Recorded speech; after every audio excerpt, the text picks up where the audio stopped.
қазіргі сегіз қырлы бір сырлы дейді ғой. Сондай адам болған. Қойшыбай деген ақсақал, Оңғарбай деген сол кісінің тікелей аталас ұрпақтары. Одан кейін бері Олжаев Қуаныштардың апасы бар ғой. Зейнеп Сарымсақ қызы деген сол кісілермен ол кісі аталас екен. Ол кісі мына Матай руының Тума-Тумадан Тиес Тайгелтір екеуі тарайды екен да, ол кісі Тайгелтірден тараған бергі атасы. Тайгелтірден бері қарай келіп, мынау қазір бізде Саттық дейміз ғой.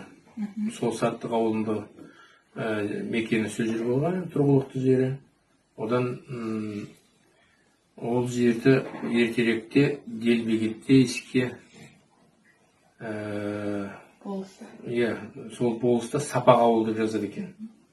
Ертеде сол Сапақ ауыл деп жазылған. Енді Алла ол кісіге күш қуат берген. Келесі сұрағым, ол кісі не себептен ағаш аяқ деп аталып кеткен болады? Ол кісінің ағаш аяқ аталу себебі мынау неге барады екен?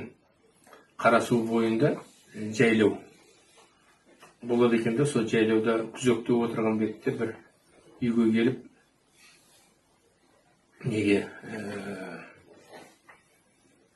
құдай қонақпын деп келеді ғой. Соны сол жерге келгенде ол кісілер қонағасы болады ғой. Қазақта үйіңе келген кісіге қонағасы береді. Сол қонағасыны бермеген. Сол бермегенде қараса жоғары жақта шаңырақта етіліп тұрған ғой, бір жерде отырған жерін. Соны көріп қояды дағы. Ол кісі сол кісілерге наразы болады екен. Содан кейін айтады екен бір ауыз өлеңмен: көже-көже көлкілдеп, бетінің суы мөлтілдеп, осы қара көже болмаса өлер едім селкілдеп деп бір ауыз өлең айтып, содан ол үйге рахметін айтып кетіп қалған. Жаңа айттым ғой, сегіз қырлы бір сырлы. Мына сырық ағашпен екі аяғына мен қолтығына мекен, енді әйтеуір қазіргі ходуля дейді ғой, не бойынша. Соны сол кезде ол кісі 1830 жылдар мекен, 50 жылдар мекен, сол аралықта баяғы қолданған ғой. Қазақ даласында туған алғашқы ағаш аяқ Назаролла Жүндібайұлының ескерткіші қай жерде орнатылған? Ол кісінің орнатылған жері мынау біздің Шалабай ауылдық округының Жаңауыл ауылдық біздің бұрынғы тұрған мекеніміз, сол Жаңауыл ауылының ар жағында 7 шақырым жерде Саттық ауылында, мына барғанда военный трасса бар, соның бұрышында. Қазір ол кісіге алдыңғы жылы кішкене өзімізше естелік жасап, ауылдың азаматтары болып, сыртын қоршап, басына белгі қойып қойдық. Ол кісінің басында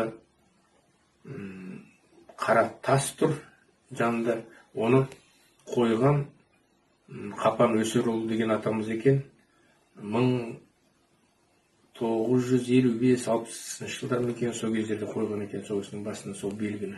Баласымен барып Сырауқан деген ұлы болған, сол кісімен қойған деп естиміз қазір ақыры кезде. Осы менің сұрағым аяқталды. Рахмет сізге.